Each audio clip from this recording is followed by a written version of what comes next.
Hola, bienvenidos a la plataforma de capacitación en línea Aula Exportadora. En este 12º tema centraremos nuestra atención en el transporte y la logística. El transporte está íntimamente ligado al comercio exterior.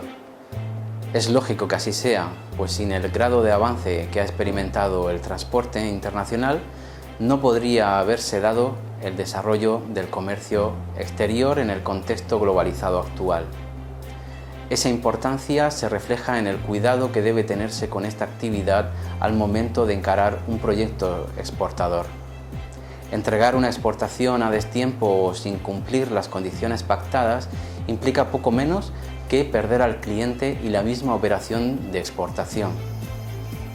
Se calcula que, en promedio, la tercera parte del precio de un bien importado representa el costo del transporte, por lo que la correcta elección y administración del transporte afectará significativamente al precio y, por siguiente, a la competitividad de nuestro producto en un mercado dado. Algunos aspectos que deben tomarse muy en cuenta al momento de contratar y controlar el transporte internacional son: el medio más adecuado para efectuar el transporte, ya sea aéreo, marítimo, terrestre, etc. El acondicionamiento de la mercadería, la manipulación adecuada de la carga, las posibilidades de agrupamiento de la carga, la ruta más conveniente, evitando transbordos, el costo del transporte, la seguridad en el almacenamiento, la correcta tramitación de los documentos administrativos o la sujeción a los plazos convenidos. La toma de las decisiones asociadas a los puntos mencionados requiere de un cierto nivel de conocimientos y experiencia que, en caso de no contar con personal especializado, se puede buscar en forwarders, empresas de transporte o especialistas independientes. La elección del modo de transporte más adecuado depende de 3 aspectos básicos. En primer lugar, la fiabilidad, que es igual a la rapidez más la seguridad. En segundo lugar, la disponibilidad y, en tercer lugar, el precio. En este punto vale la pena mencionar un aspecto que incide directamente en la calidad y el coste del transporte: la unidad de carga utilizada. Si contratamos una empresa para que transporte 1000 cajas y estas deben ser manipuladas en forma individual a lo largo del trayecto, el costo será mayor, el tiempo también será mayor y el riesgo de daño o pérdida igualmente será más alto.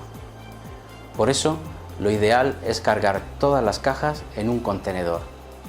Si la cantidad no es suficiente para llenar un contenedor, entonces lo mejor es consolidar la carga junto con otros clientes. La consolidación es básicamente el compartir un contenedor con otra u otras empresas. Existen fundamentalmente 5 medios de transporte internacional: el marítimo, el fluvial, el aéreo, el ferroviario y el carretero. La elección del medio de transporte más adecuado dependerá del tipo de mercadería que se esté exportando, de la distancia que deba recorrerse, del volumen y el peso de la mercadería, de si es frágil o no y de varios otros factores que deben ser analizados con todo detalle.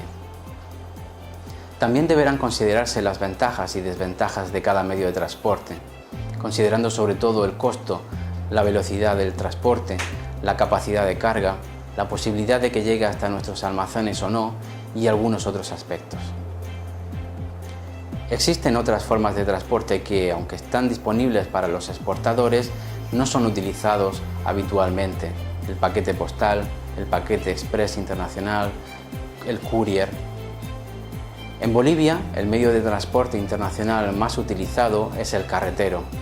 Esto es así en buena medida por la condición de mediterraneidad de nuestro país, que obliga a los exportadores a utilizar transporte carretero internacional para llegar a los puertos marítimos de exportación que se hallan, los más próximos, en territorio chileno o peruano.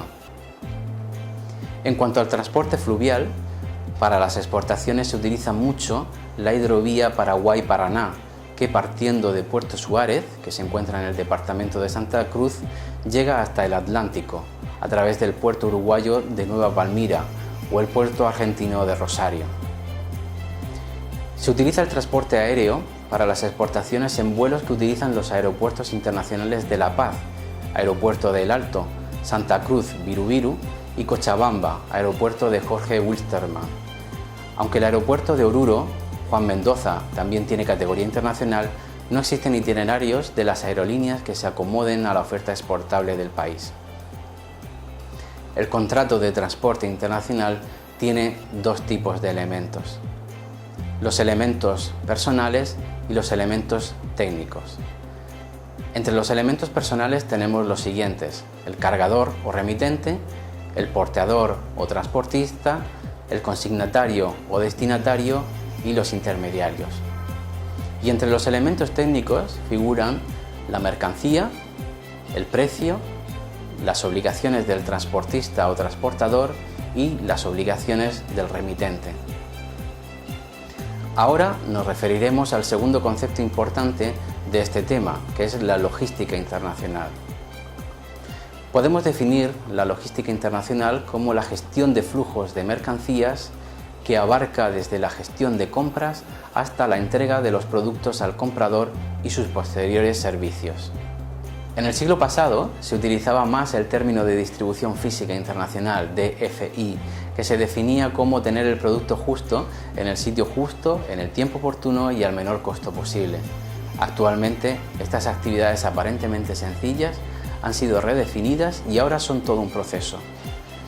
Es así que hoy en día la logística es un asunto tan importante que las empresas crean áreas específicas para su tratamiento. En el proceso logístico es importante poner en práctica tanto los servicios como los elementos sustantivos que lo conforman: el etiquetado, el envase, que es el recipiente que tiene contacto directo con el producto específico con la función de envasarlo y protegerlo, el embalaje y el empaque.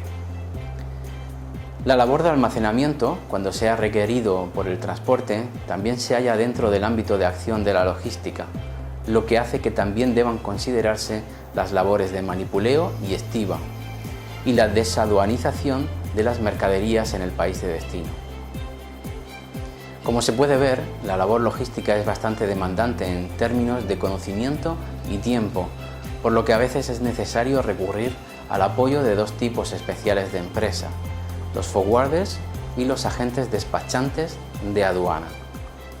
Los forwarders, también llamados transitarios en otros países, sobre todo en España, son empresas que ofrecen los siguientes servicios: la consolidación de cargas, son agentes para compañías aéreas o marítimas, la contratación del seguro, son organizadores de recogida, almacenamiento y carga de la mercancía, son tramitadores de las documentaciones requeridas y gestionan las documentaciones aduaneras en destino.